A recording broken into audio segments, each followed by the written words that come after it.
fell in love with your olive oil chocolatier. It was by far, and I'm telling you, I ate my way up and down Muscogee. You did well. I did really well. but when I was thinking about, the chocolates, there was so much chocolate here, and this really stood out to me. And so we really wanted to just find a little bit more about how you started in the chocolate world and how you came up with that, the inspiration for an olive oil truffle. Well, I started in the chocolate world as a kid eating chocolate. Naturally. But I went to school in food science and technology out of Oregon State. Okay. And so I understood why things work in food as opposed to just what. So I think I'm only chocolate maker in the U.S. who's a scientist as opposed to a pastry chef. Sure. So when I was looking at what might work well with chocolate that would be a nice flavor, everybody likes olive oil, everybody likes chocolate, but putting the two together and keeping them stable has always been a challenge. So we figured if we could put them together and it tasted nice, that would be superb. So started playing.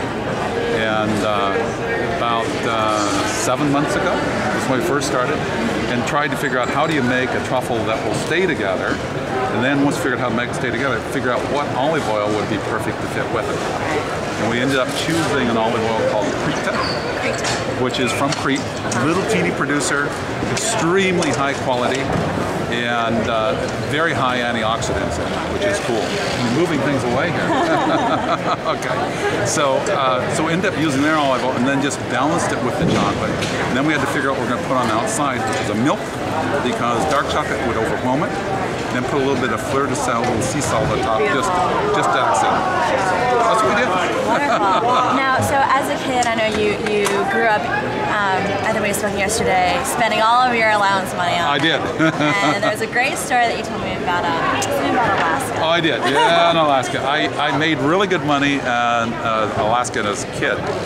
And my mother told me I could spend my money on anything I wanted as long as I kept track of every penny. This was back in the early 60s. And I spent over $100 1 month on chocolate.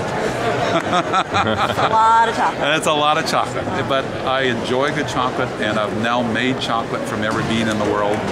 I've been working for Bissinger's for about 4 years, and they're an old company, started as the chocolate maker to the King of France, King Louis XIV, and have been in the States since 1845. Wow. So we have traditional things and brand new things, and you got to sample the olive oil truffle, which was the first time it's been out in public, was at this show.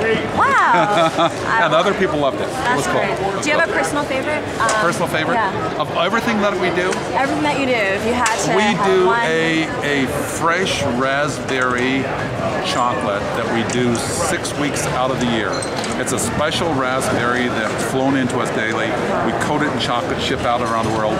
The combination of the fresh fruit is just gorgeous, okay?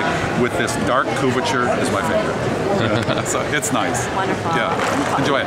Thank you. And then one last thing, if you could just say, lick my spoon to the camera, we would really appreciate it. Lick my spoon. Thank you so much, Terry.